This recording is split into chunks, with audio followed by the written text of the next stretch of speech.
Love Beyond the Sky. Chapter 9. Suddenly a golden aura descended from the sky. As the aura began to fade, a young man appeared. It was Kiaan. His eyes gleamed with intensity and his face was serious. He glanced around and saw a grand, towering building in front of him. Ariana Roy Enterprise. This was Ariana's company. Kiaan took a deep breath and started walking towards the building, but just as he reached the main gate, one of the guards shouted angrily, "Hey, stop right there! Where do you think you're going?" The second guard spoke sternly, "Show your ID. No one is allowed inside without permission." Kiaan didn't even look at the guards. He simply raised his hands in front of them and, within seconds, both security guards fell asleep on the spot, as if someone had cast a spell of slumber over them.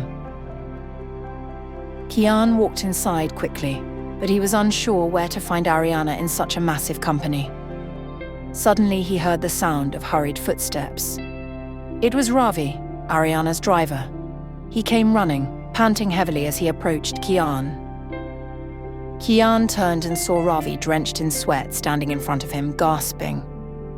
Concerned, Kiaan asked, "You dropped Miss Ariana off this morning, right?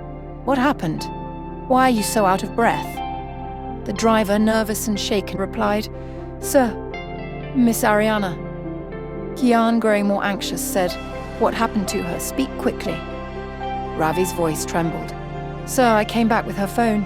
She forgot it in the car. But when I reached her cabin..." He paused and then added in a shaky voice, "There were loud screams coming from inside the cabin." Kiaan's face turned hard instantly. Gritting his teeth, he said, "Oh no." Ravi trembled as he said, "Sir, I got scared. I didn't know what to do. But now that you're here, please do something."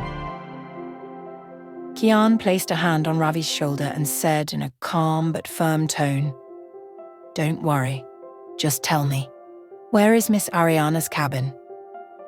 Ravi and Kiaan rushed toward the cabin using the lift. As the doors opened, they tiptoed forward. Suddenly they spotted a group of men ahead and Ravi quickly pushed Kiaan behind a wall. Both of them hid and observed. Ravi whispered nervously, "Sir, those are the ones." Kiaan looked closely. There were several men outside the room holding heavy weapons. Cruelty was written all over their faces. Kiaan, in a cold and firm voice, said, "Stay here, I'll take care of this." Ravi, frightened, tried to protest, "But sir..." Without even looking at him, Kiaan said, "Just stay here." Kiaan's eyes burned with fury. He stepped forward, and the moment the armed men saw him, they tried to stop him. One thug pointed a gun and shouted, "Hey, stop!" Kiaan glanced at him, and suddenly the gun slipped from the thug's hand and dropped to the floor. Everyone was stunned. As the thug bent to pick it up, Kiaan swiftly charged forward and punched him so hard that he crashed into the wall. Seeing this, the others panicked, but still rushed toward Kiaan. One man tried to attack from behind, but Kiaan ducked and grabbed his arm, forcing him to his knees, and then turned to strike 3 others in rapid succession. All 3 flew through the air and slammed into the walls. Another thug aimed a gun, but Kiaan dashed forward, ran along the wall, leaped mid-air, and delivered a Superman punch that sent the man crashing to the ground. 2 more grabbed Kiaan from behind. He twisted one's arm and flung the other over him in a judo-style throw. A large goon charged at him with a punch. Kiaan caught his hand, spun him 360 degrees, lifted him into the air, and struck his shoulder hard, knocking him unconscious. Kiaan's eyes were blazing, and destruction danced in his hands. After taking down all the men, he moved toward the room with fire in his gaze. Meanwhile, inside the room, Raghav was forcefully trying to make Ariana sign some papers. Ariana, though in pain, shouted angrily, "I will not sign. You people are disgusting. I won't hand over my mother's legacy to monsters like you." Raghav, enraged, picked up a knife and snarled, "Fine, then die."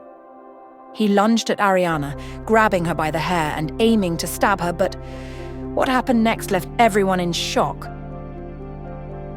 Right in front of Ariana knelt Kiaan, clutching the sharp blade with his bare hand.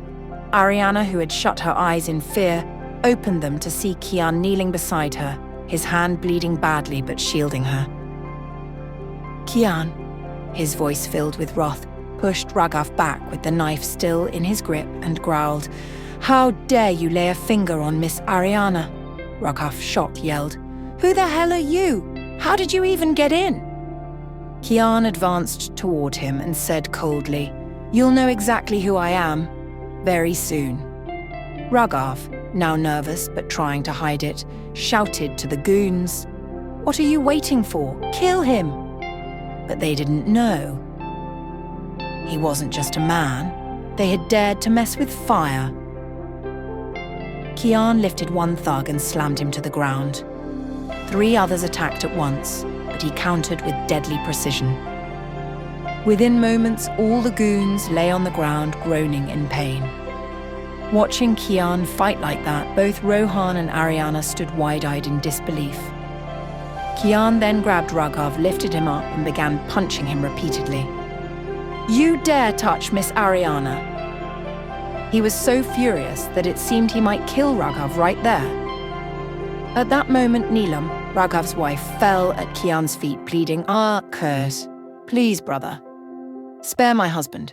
If you keep hitting him like this, he'll die." Tears streamed down her face. She then turned to Ariana and fell at her feet too, begging, "Please save my husband. He's your brother too." Ariana, terrified, started thinking, "Oh no. If Kiaan keeps going, he might really kill him. I have to do something." What will Ariana do now? How will she stop Kiaan from unleashing his fury on Raghav? To find out, stay tuned. Till then, like, share, subscribe, and press the bell icon to stay updated.